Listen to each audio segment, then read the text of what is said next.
A lot of this isn't going to make sense to you, and I'm sorry about that. I'm just going to start at the beginning, with the house.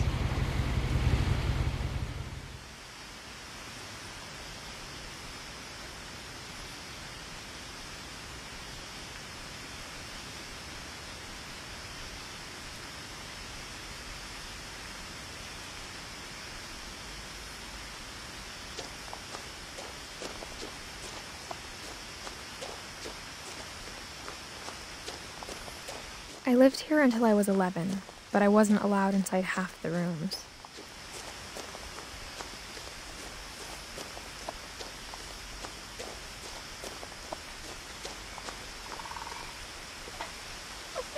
Inside the mailbox were bills from 7 years ago, marked urgent, open immediately.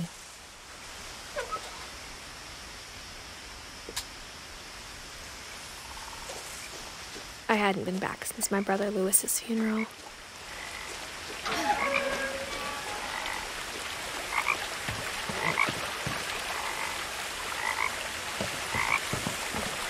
In her will, my mother left me a key, but didn't tell me what it unlocked.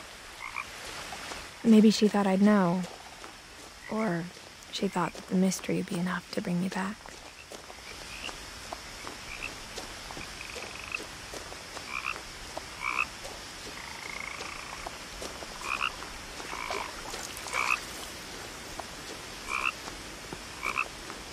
The truth is, even after I inherited the house, I never thought I'd come back to it. But now I had questions about my family that only the house knew the answers to. The woods around the house have always been uncomfortably silent, as if they're about to say something but never do.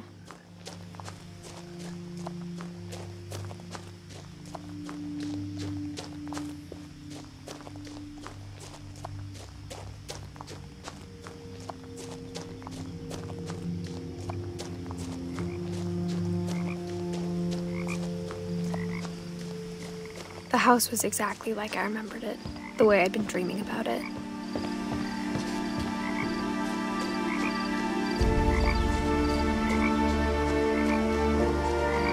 As a child, the house made me uncomfortable in a way I couldn't put into words.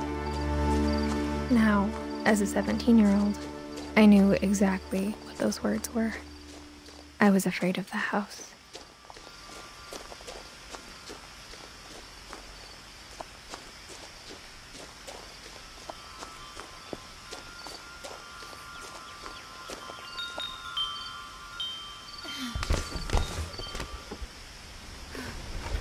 Crawling through the doggy door used to be a lot easier when I was 11.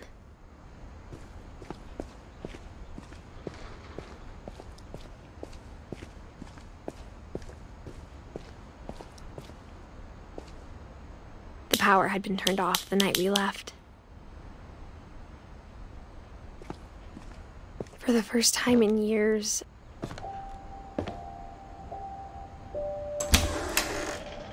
I felt like I was home.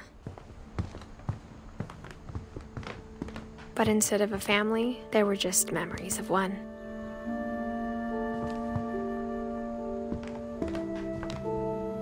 Like how only one restaurant would deliver to our house, so we had Chinese a lot. Or how after Lewis started working at the cannery, we all got sick of eating salmon. Except our cat, Molly.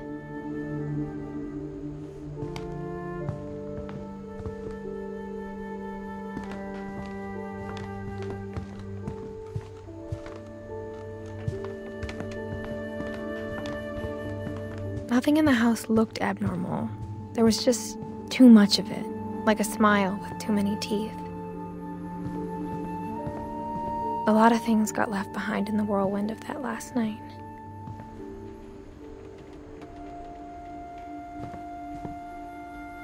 My mom wasn't much of an optimist, but she never stopped believing that my brother Milton was alive.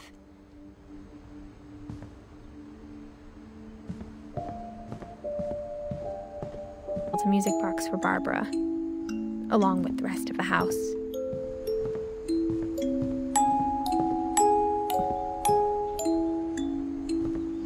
Mom always told me to stay out of the basement, so I wasn't too surprised when the key didn't fit.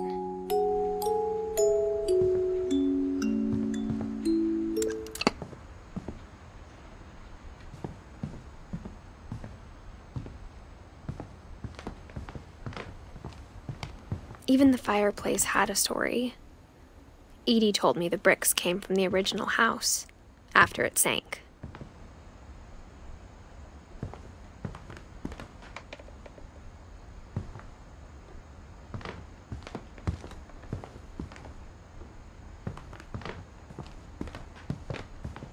The table was still a wreck from the night we left.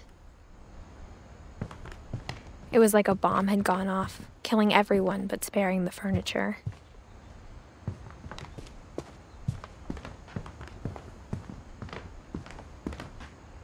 My mom was the only one of us who could imagine Great-Grandma Edie living in a nursing home.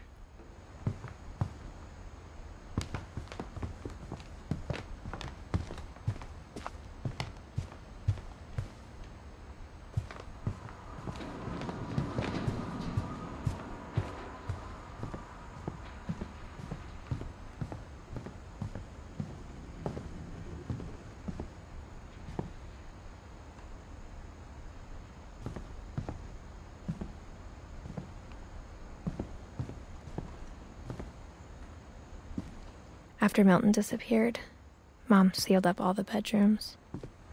Then Edie retaliated and drilled peepholes.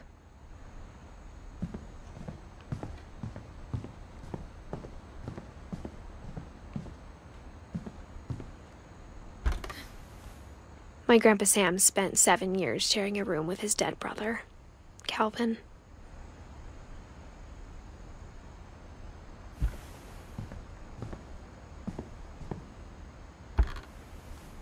As a kid, I just assumed every house had peepholes and sealed rooms you weren't allowed inside of.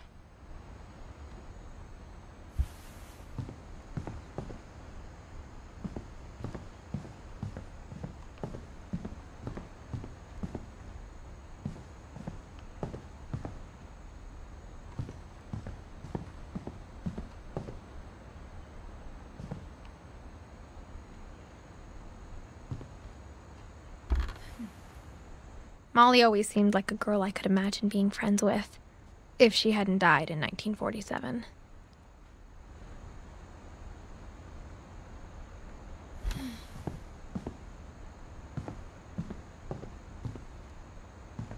I spent a lot of time playing in Great Uncle Walter's room. I think my mom sometimes regretted not sealing it up.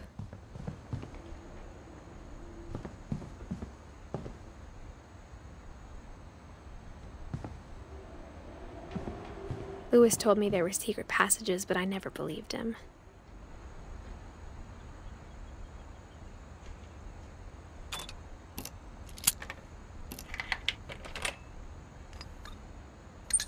Turns out, my mom was really good at keeping secrets.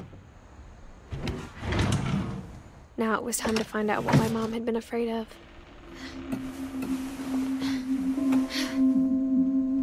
Reading this, maybe it sounds like I had a plan. From the paintings on the wall, it was clear my brother Milton had been here before me.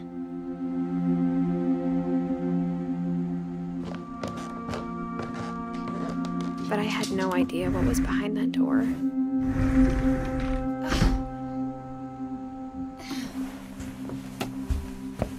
Just like I had no idea where all this was gonna lead. I grew up looking at Molly's room through the peephole.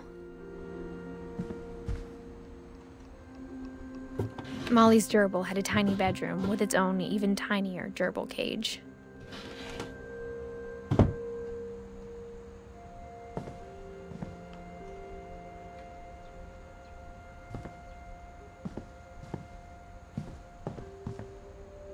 Being inside for the first time, I felt like I'd stepped behind a painting.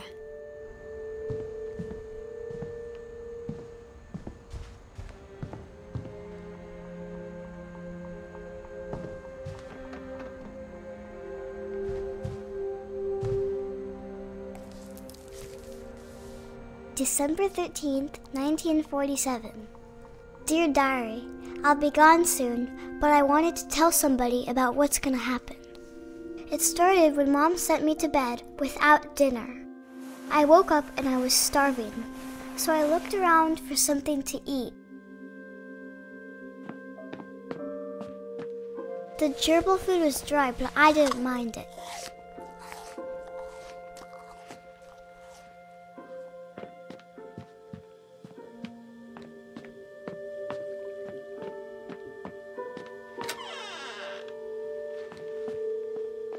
I kept eating and eating.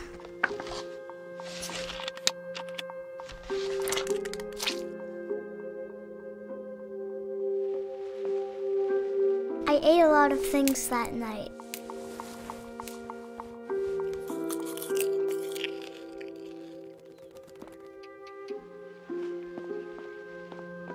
Then I heard chirping outside my window. It was a barn swallow going back to her nest. I reached out for her.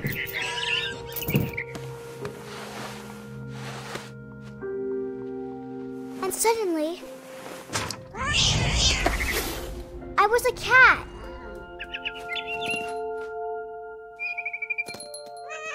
I tried to be quiet, but the bird was really scared.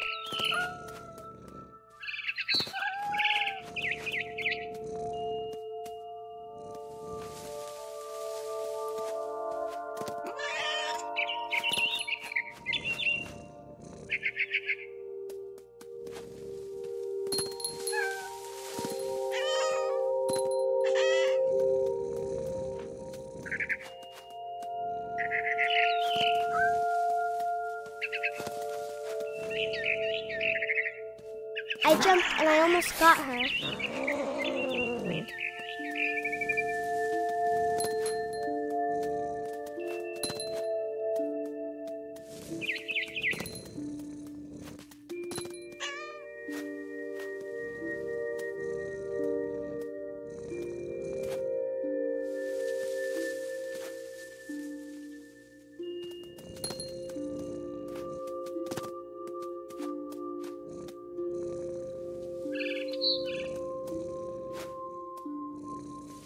I could tell she was getting really tired. Now I was up in the big tree. I promised Dad I wouldn't climb it anymore. All I cared about was eating that mama bird. I gobbled her up.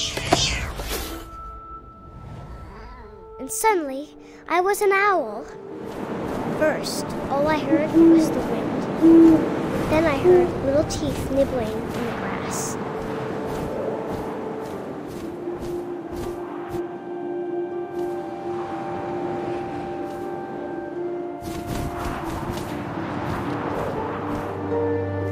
Rabbits.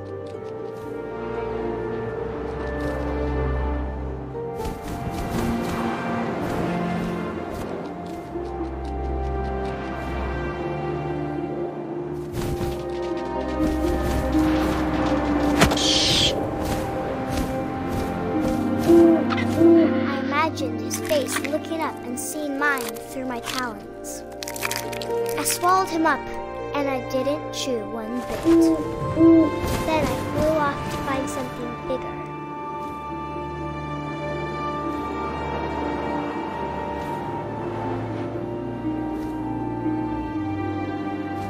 A mama rabbit.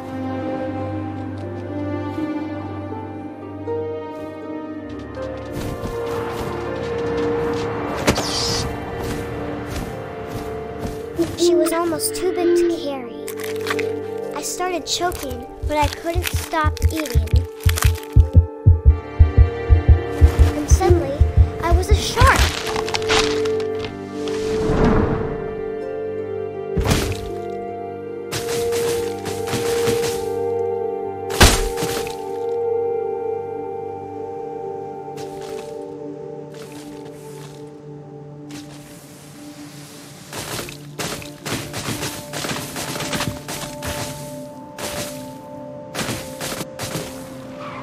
I rolled off a cliff and into the ocean.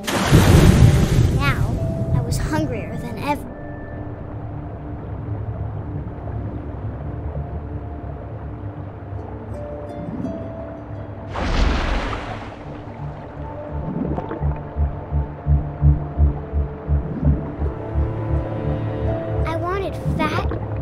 see seals. I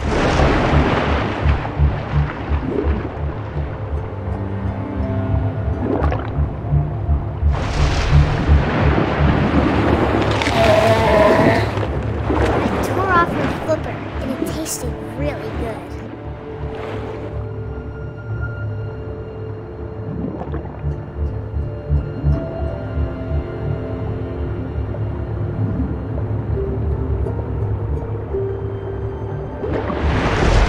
Grabbed on tight. I was so hungry, I jumped out of the water. When I opened my eyes, everything had changed.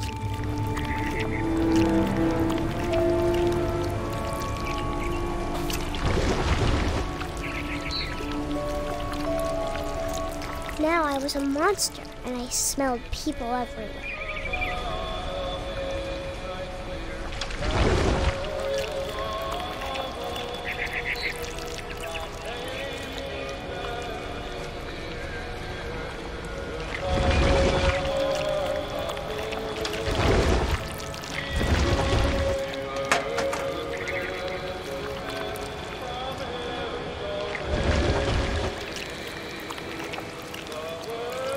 I was big, but I moved real quiet.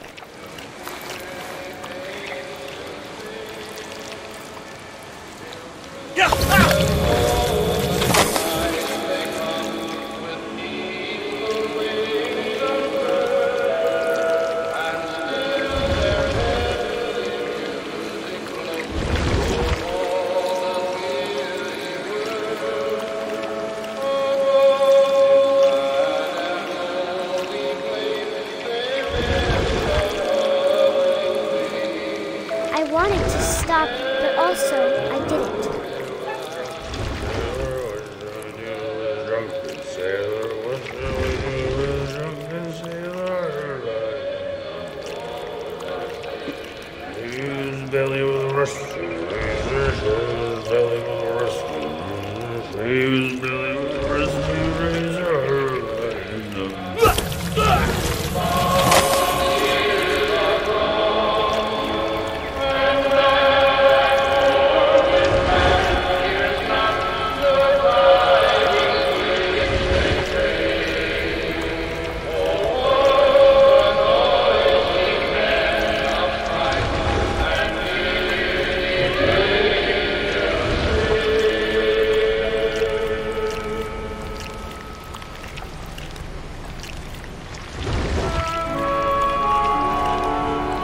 After the last passenger, I was still hungry. And across the water, I smelled something new. Something I had to have, so I swam towards it.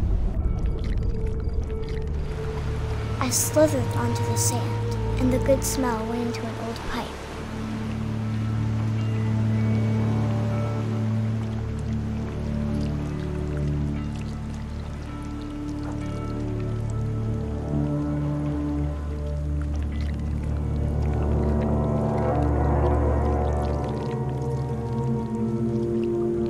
I got closer and closer.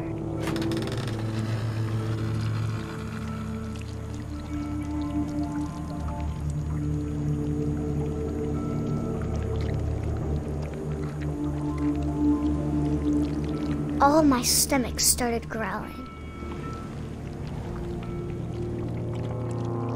And suddenly, I was me again. I held my breath for a long time, but I couldn't hear anything. I think it's waiting for me to fall asleep. But it's not going to wait much longer. It needs to feed, and we both know I will be delicious.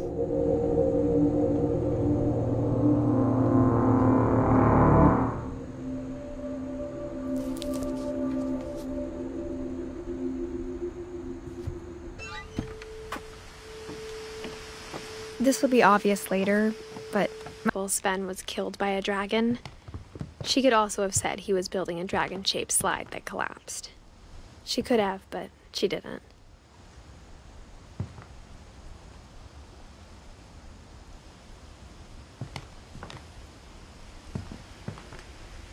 One summer, they evacuated the island, but Edie refused to go. For a few weeks, she was a celebrity. Edie gave a big interview about a mole man living under the Finch house. My mom was furious. I hadn't thought of myself as Edith Jr. for a long, long time.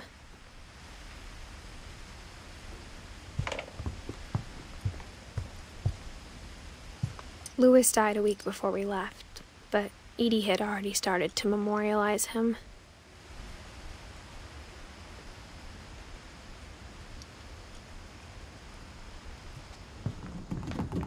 Her room was like a museum.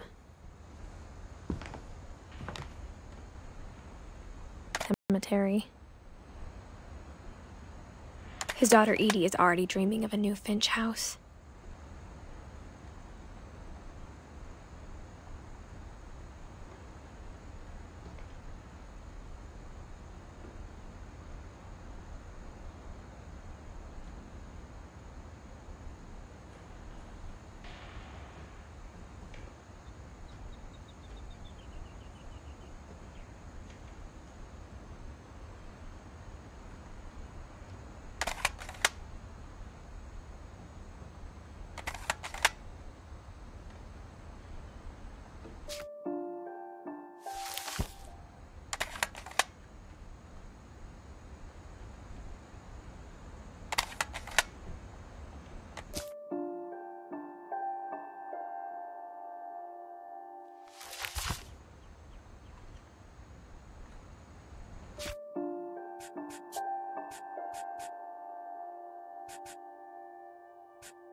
Whatever's wrong with this family, it goes back a long ways.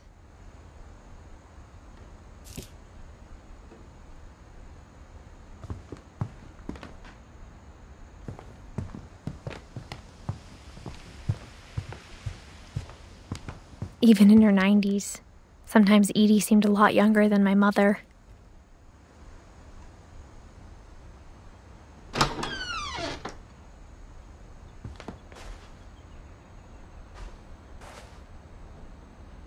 The only trace Grandpa Sam's first wife, Kay, left on the house was the pink bathroom.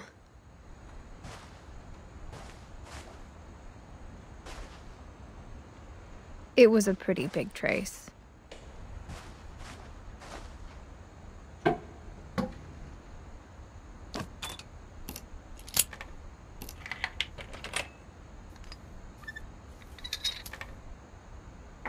There's a secret in this bathroom. It's in the last place you would look. It isn't in the cupboard. It's hidden in this book.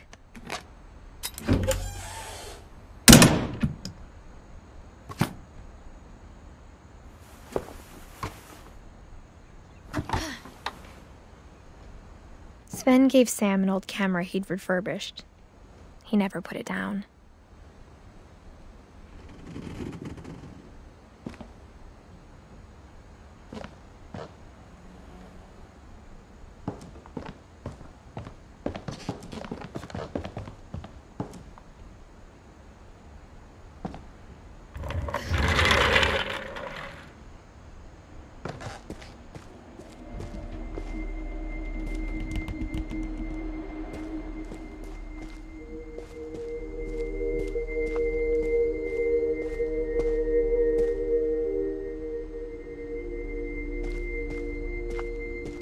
I knew Grandpa Sam had a twin, and that he never talked about him. I guess my grandpa didn't like history any more than my mom did.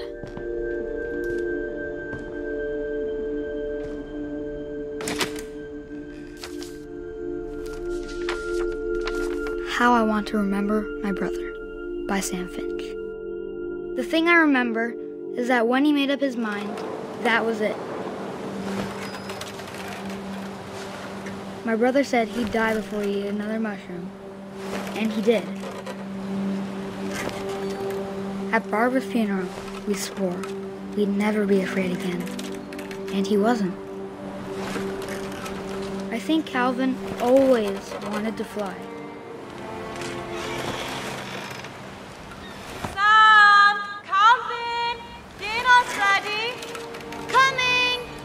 But that day, he finally made up his mind to do it. I told him going around was impossible. Maybe if I hadn't said that.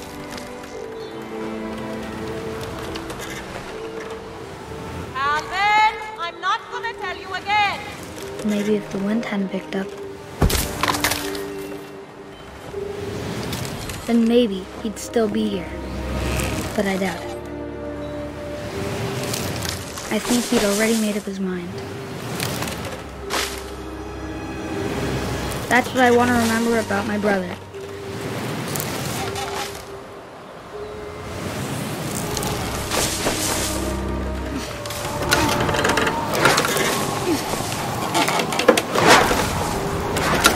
The day he made up his mind to fly. And he did.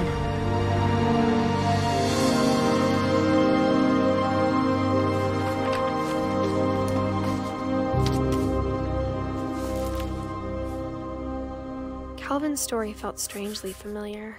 When I was younger, I remember trying to do the exact same thing.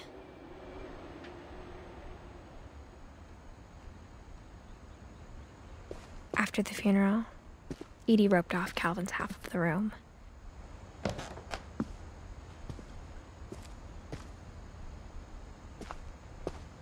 Mom said Grandpa Sam enlisted at 18 and never set foot in the room again.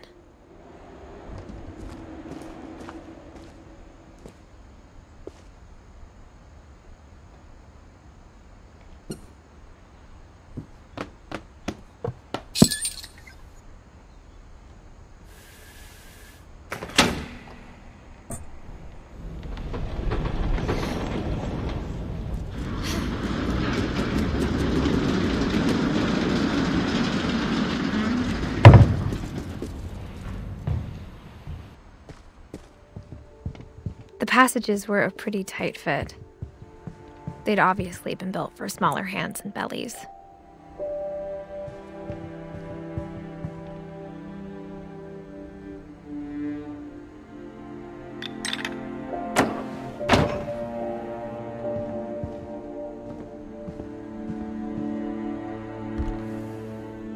Barbara was a child star for 2 years, until America grew out of it.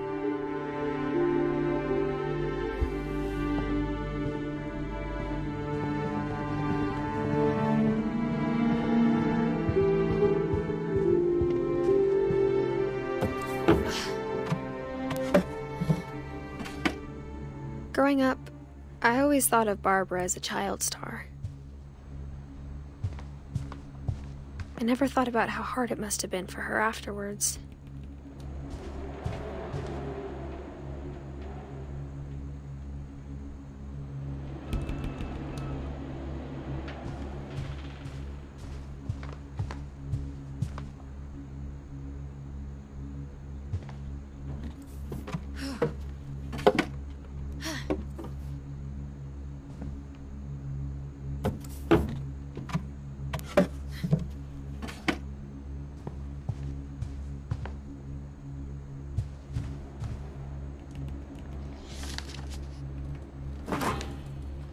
Of all the stories people wrote about Barbara's death, I'm surprised Edie saved this one.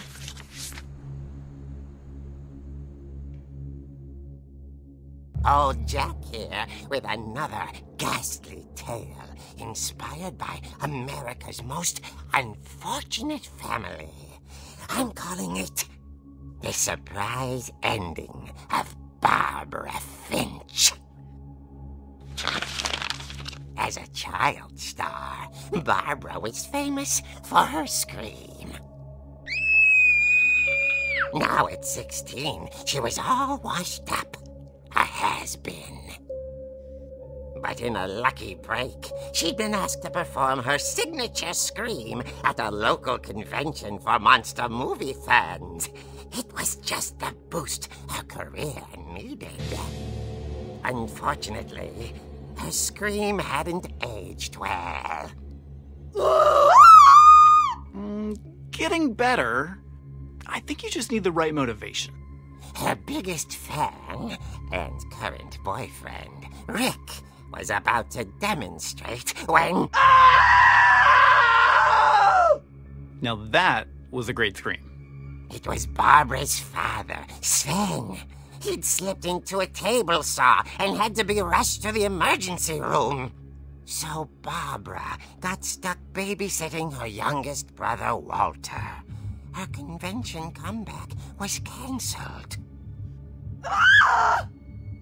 Okay, I'm hearing frustration, but I'm not hearing terror. What if I tried... A gang of hoodlums in Halloween masks have been terrorizing Orcas Island tonight. Police are urging residents to... That came from the basement. You're right! Also, I loved your delivery on that. Why is your basement door locked? Because my dad likes making puzzles and secret passages. There's a key hidden in the music box. The secret is to keep winding and winding until finally the key pops out. Thanks, babe. I'll be back in a sec. 20 minutes later, Rick hadn't returned. So Barbara went to look for him, right on cue. She reached for the music box.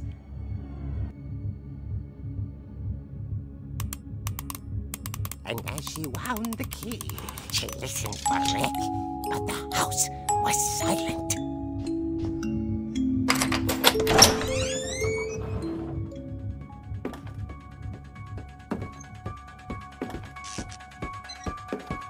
She found Rick's crutch and imagined the worst.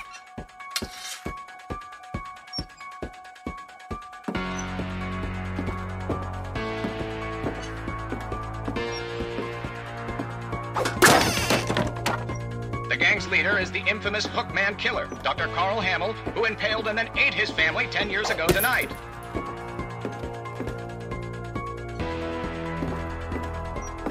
The old fridge rattled and grew still. Oh dear! Oh! Rick? Barb, relax. I was just trying to scare you to help you find your scream. Well, I'm not scared, Rick. I'm furious. Then act furious. All I'm getting from you now is that you're hurt and confused and She threw him out, but she kept a little something to remember him by. Barb, have you seen my other crutch? And she was still holding it when she fell asleep watching the late picture show. Hours later... Barbara! Walter, what's going on up there? Ah! Okay, I'm coming up, but if this is a trick, you're dead, Walter.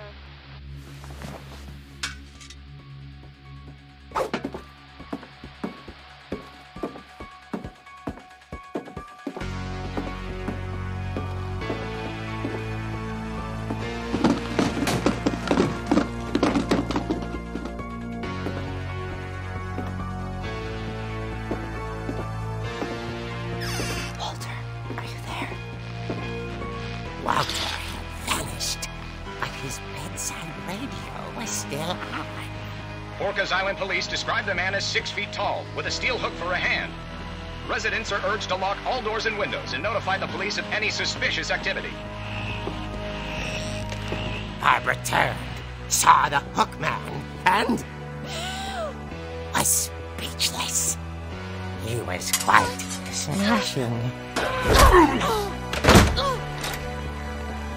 And he was. He couldn't get him gotta be another way out of here. That night, she played her part beautifully.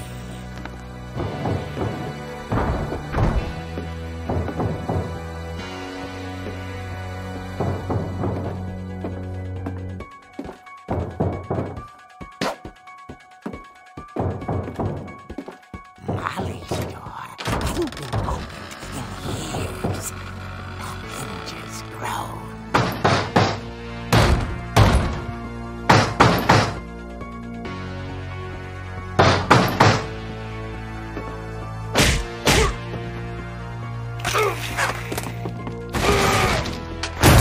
He wasn't moving, but she sensed the story might not be over yet.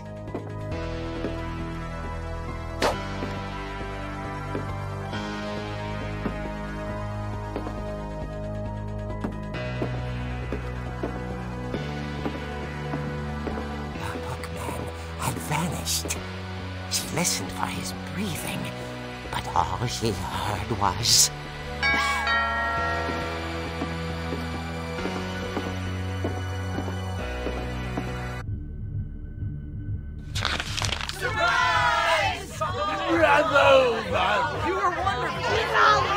The monsters had come to surprise her. For Barbara, it was a performance of her life. Hiding under his bed the whole time. He took it all pretty hard, but that's another story.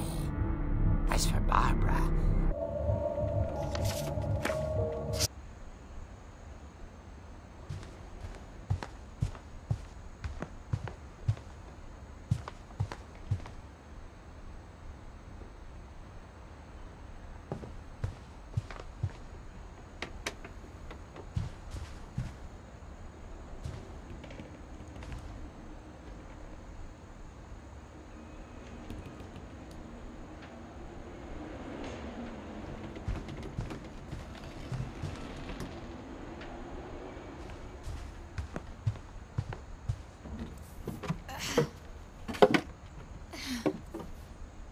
I guess now I know why Mom didn't like me playing with the music box.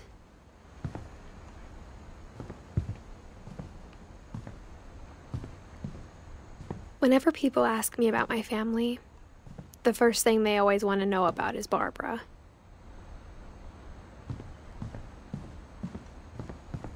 It's funny. All those times I played with the music box and never found the basement key.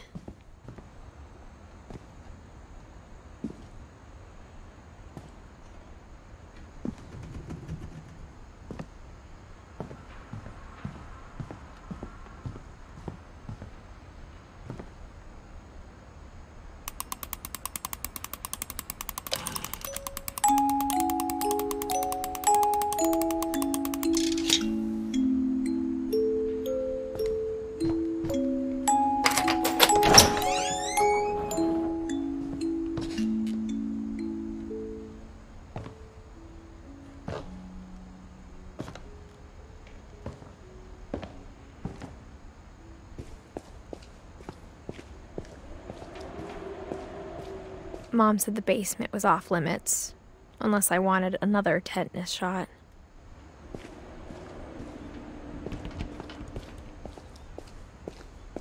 I saw Edie sneak down to the basement once, carrying packages. I thought maybe she was hiding presents.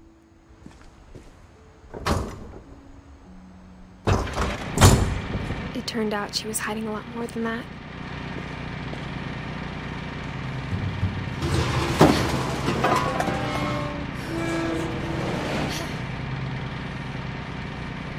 I remember asking Mom once about where Walter had gone. She said after Barbara died, he got as far away as he could. If there's a pattern in all these stories, I think it's that none of us has gotten very far.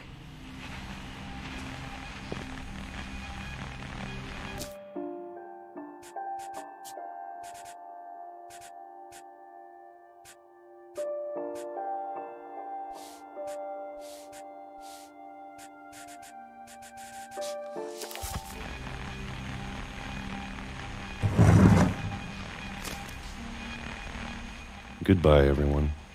I can't believe I've been down here for 30 years. On that first day, after the shaking started, I didn't think I'd survive a week.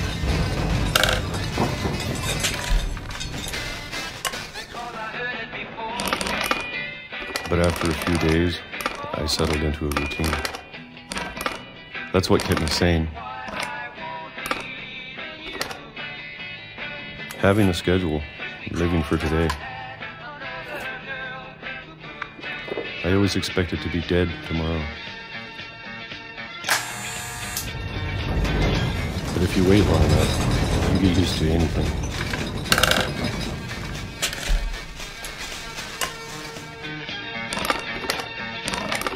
Even a monster on the other side of the door starts to feel normal. Almost friendly.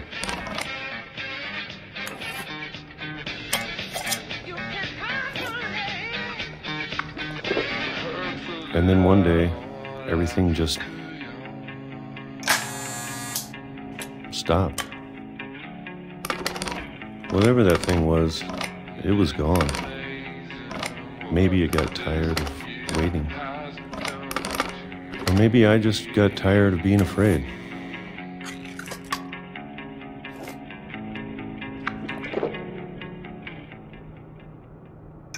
It's been a week now, the longest in 30 years. I'm done waiting. I have to leave while I still can.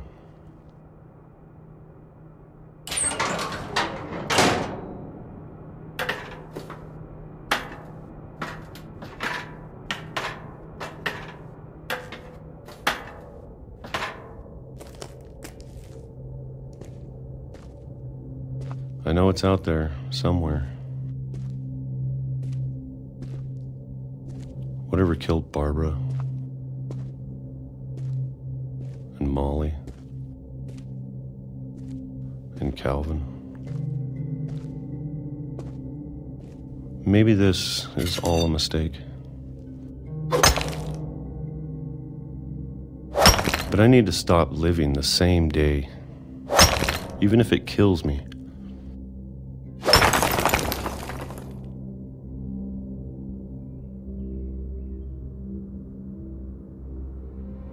Whatever's out there, I want you to know I'm ready for it. I'm going to appreciate all of it, especially the food. I don't mind if I only have a year left, or a month, or a single week. I'd be happy with one new day.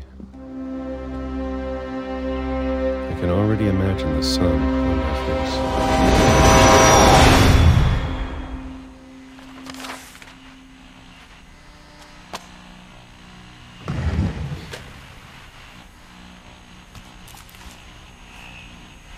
Walter died when I was 6. I can't believe my mom never told me he was down here. I'm sure my mom was trying to protect me.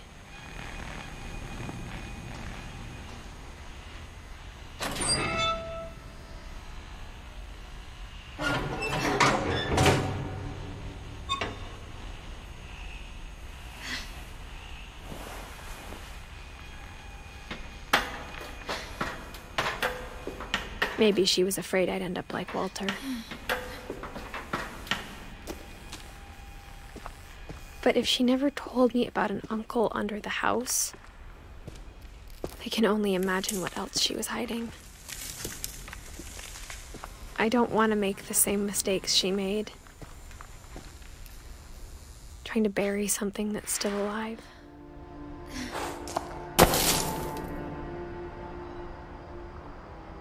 Now that there's only one of us left, or maybe 2, I thought it was time I heard the stories for myself and found out what happened to everyone else. But now I'm worried the stories themselves might be the problem. Maybe we believed so much in a family curse, we made it real.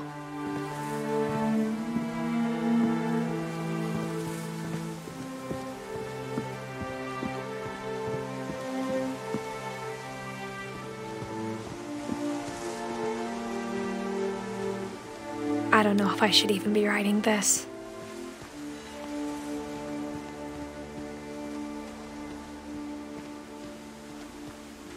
Maybe it'd be better if all this just died with me.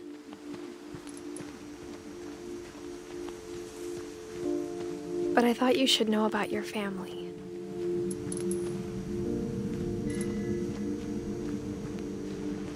And the history you're a part of.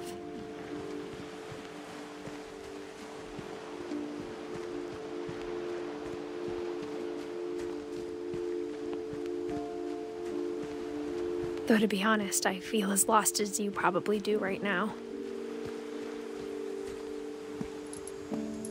I think the people in these stories believed them, for what that's worth.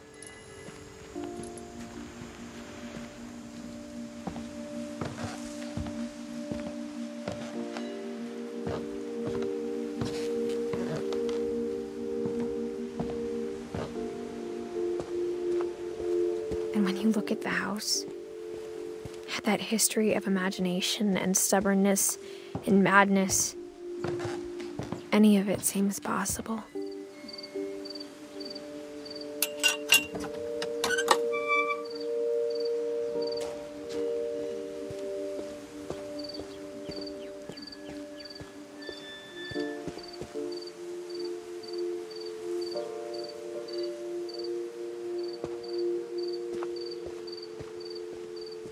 I think we've been surrounded by death for so long, we've just gotten used to it.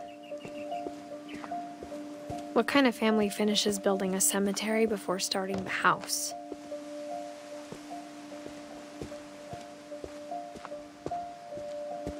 It's embarrassing for me to admit this, but the pet cemetery made me more uncomfortable than the human one. 3 of the gerbils were mine, and 2 had been my fault.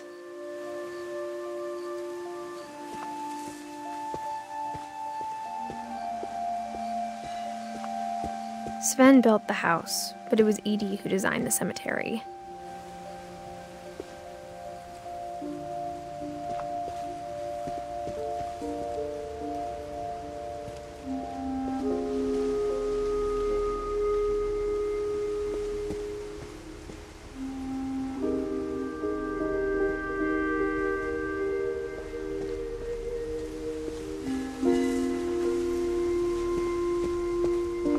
I'm sure Odin's monument had been Edie's idea.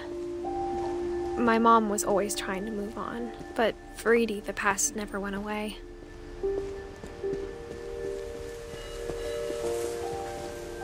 She could see it poking out of the water at low tide.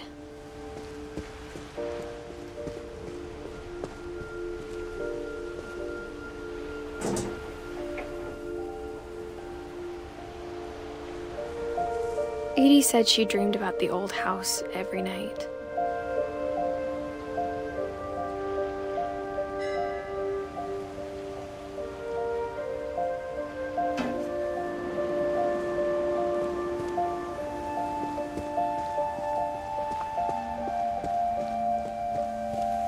Edie's side was always easier for me to understand.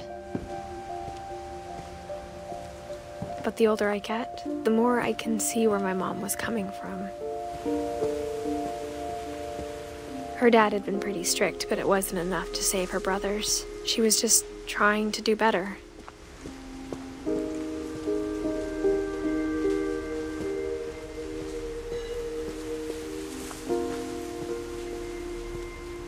She lost 2 of her brothers, just like I did. I get why she tried so hard to protect us.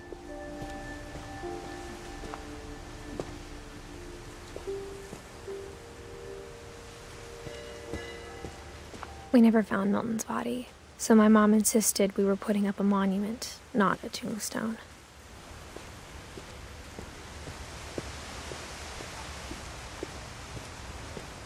There's so many things I wish I could ask my mom now. Part of me thinks this is what she wanted all along, for me to come back someday.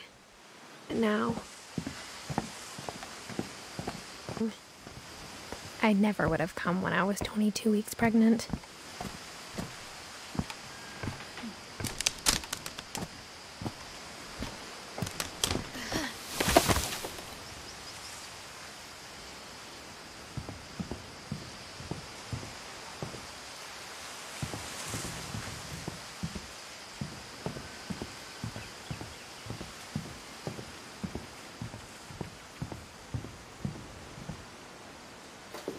I never met Grandpa Sam, but I think he and my mom had a lot in common.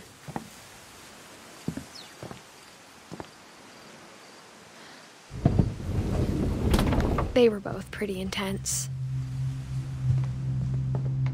Instead of hiding from death, Sam seemed to go out of his way to meet it.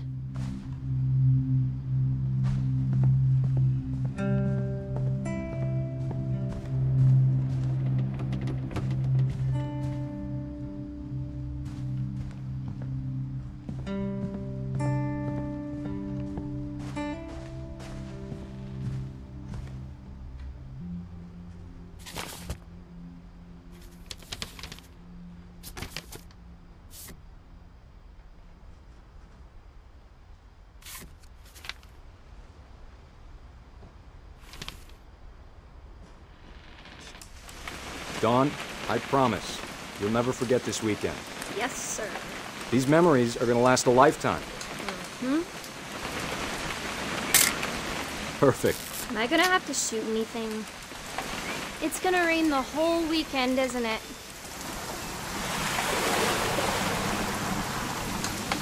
I will never forget this weekend, Dad.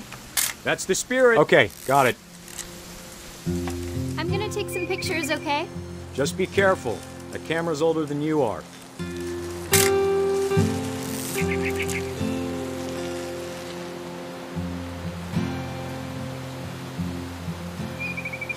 You're right, Dad. It's starting to clear up.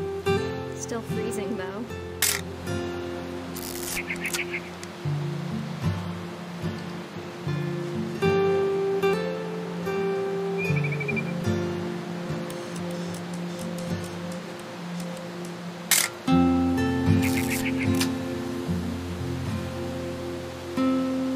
Definitely should not have drunk all that coffee.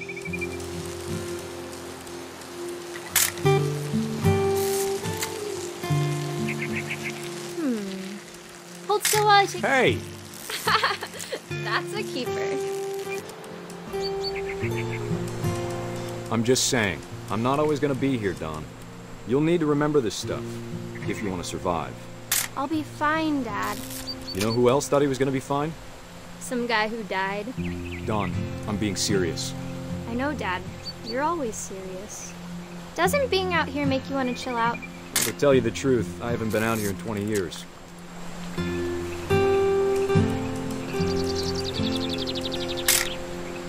Dawn, don't you think you could find something more interesting to photograph? Last time I was with my brother Calvin. Man, that was a great trip. Your grandpa Sven taught us how to fish, how to build a fire. We found an old logging trail. There were deer everywhere. I bet if I could remember where that trail was, we'd spot a buck for you in no time. Dad! Good eyes, Dawn. Before you take the shot, let me get a picture of it.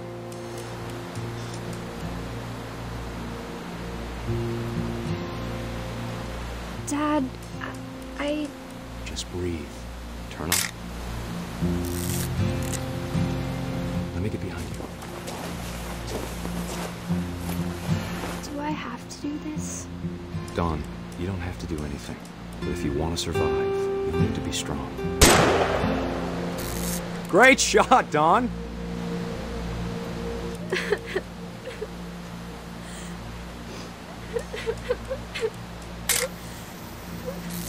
I'm proud of you, Dawn. Always remember that, okay?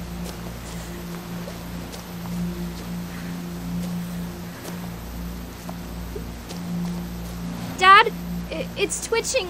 I think That's it's totally so... normal, Dawn. Just focus on the camera. Try not to think about... Dad!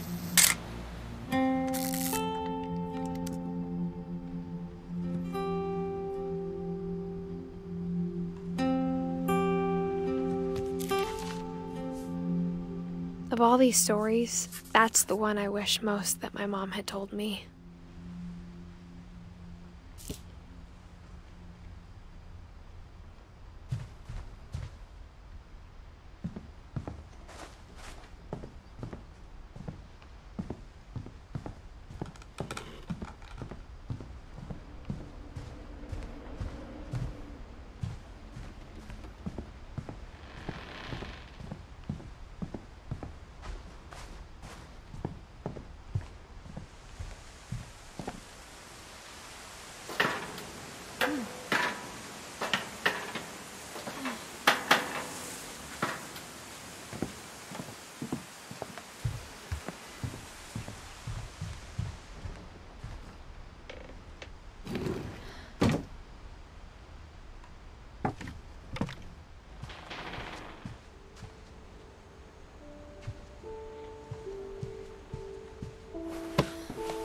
After Sam died, my mom and Edie got really close.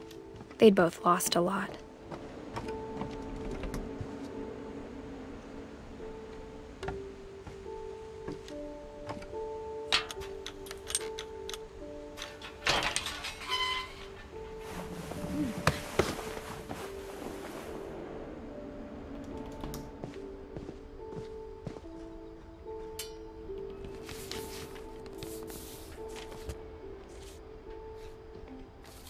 Dear Kay, do you remember the way Gregory used to laugh when he thought he was alone?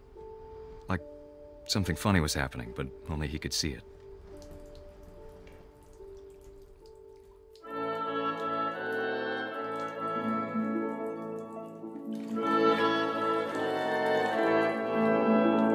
I think he saw things the rest of us don't.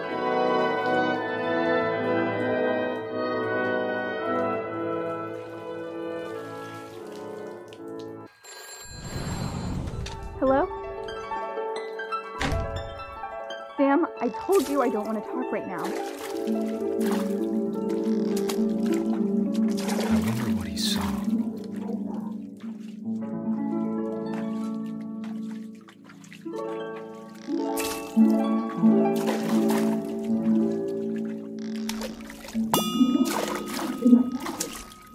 What his world was like.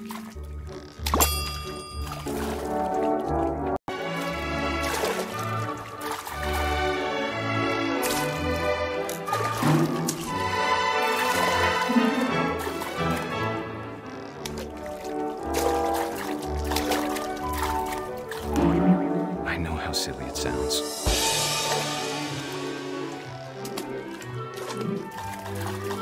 But I worried about a baby being too happy. But I could feel him slipping away. Sorry about that, Gregory.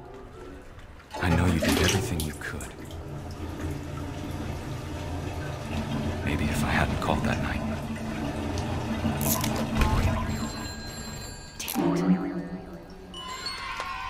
Hold on, I don't want Gregory to hear this.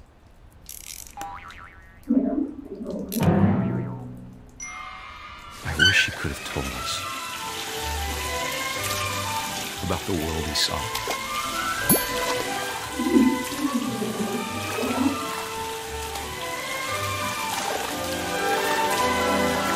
There's so much I don't understand about Gregory, about everything.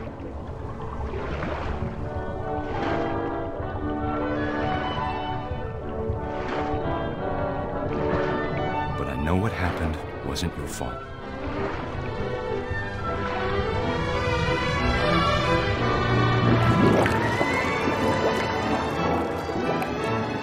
I'm sure he's happy. He'd want you to be happy too. Good luck, Kay. Love, Sam.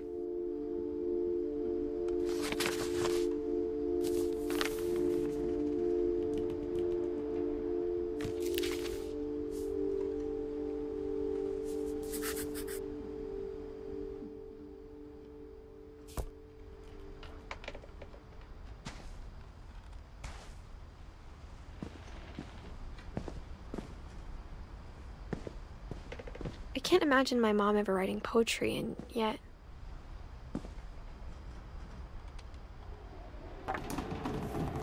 A poem for Gus, who always said the wedding was a bad idea. Our father never hit us kids, at least not very hard, before the day my brother said with teenage disregard that he'd be dead before he'd see a wedding in our yard.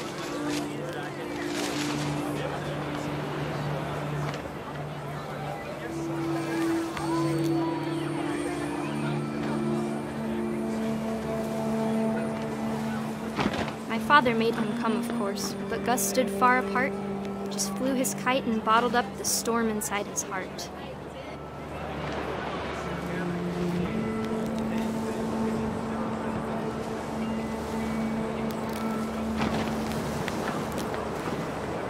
I tried to talk him out of it, but though he'd never met her, we don't need a stepmom, were the words that I now pronounce you husband and wife. to make his cry.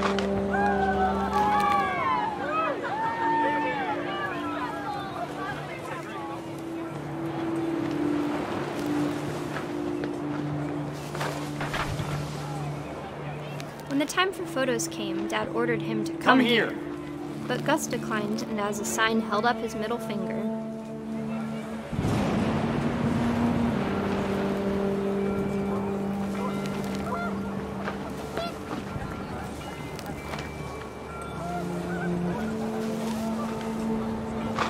The wind picked up, and panicked geese appeared and quickly went.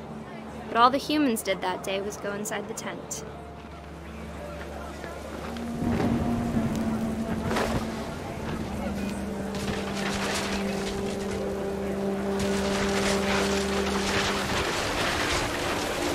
Rain came down in buckets then, but no one seemed afraid that nature might destroy the tent our dad had crudely made.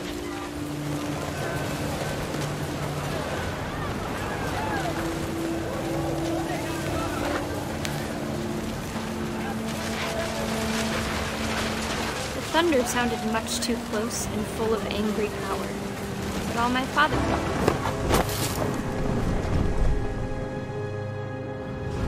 I wish that I could truly say I thought about you on that day. Out there on the beach alone, and the sea and foam. But I didn't. Until we found you.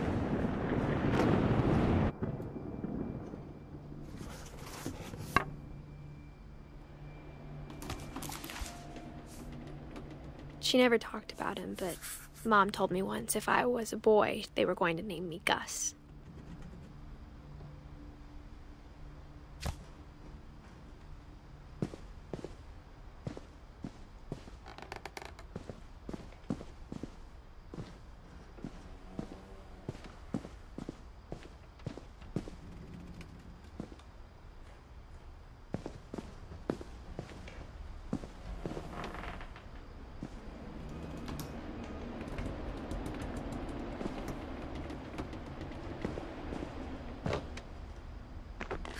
My mom moved up to the loft after her brothers died. At the time, it was as far away as she could get.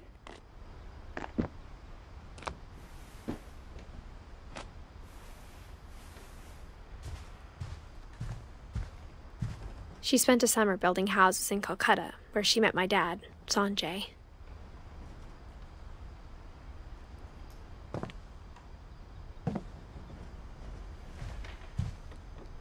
Religion was another thing my mom never talked about, but I think it helped her a lot after her dad died.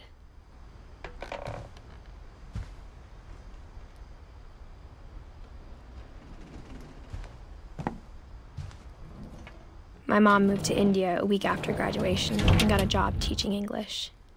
Louis was born a year later.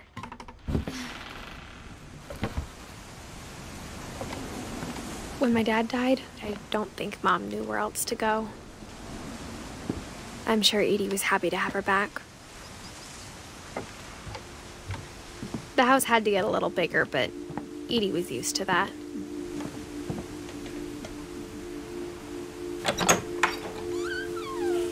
And for a while, things were good. Almost normal, but it didn't last.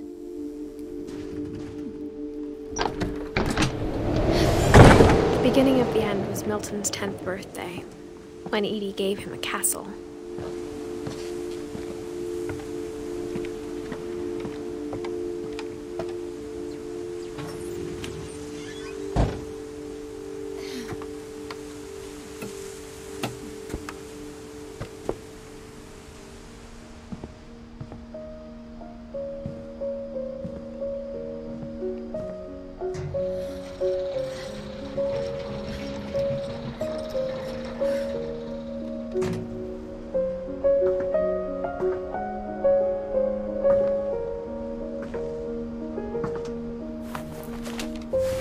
Milton Finch in The Magic Paintbrush.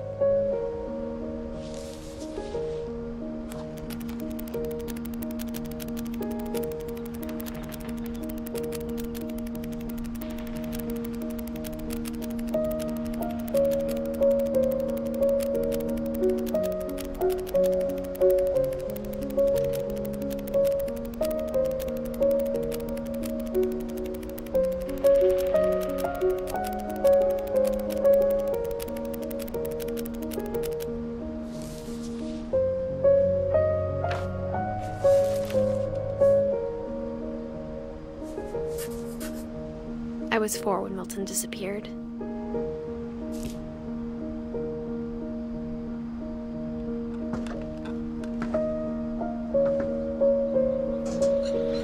Mom spent months searching for my brother. Then she sealed the doors.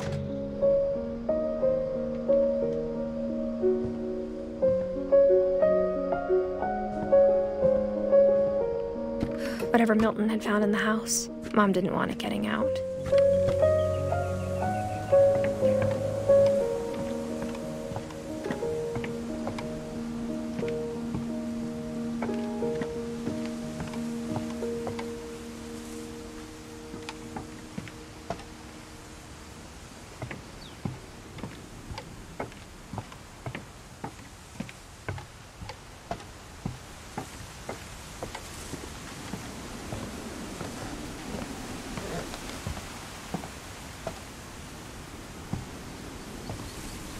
Mom definitely blamed Edie, but I think Louis blamed himself.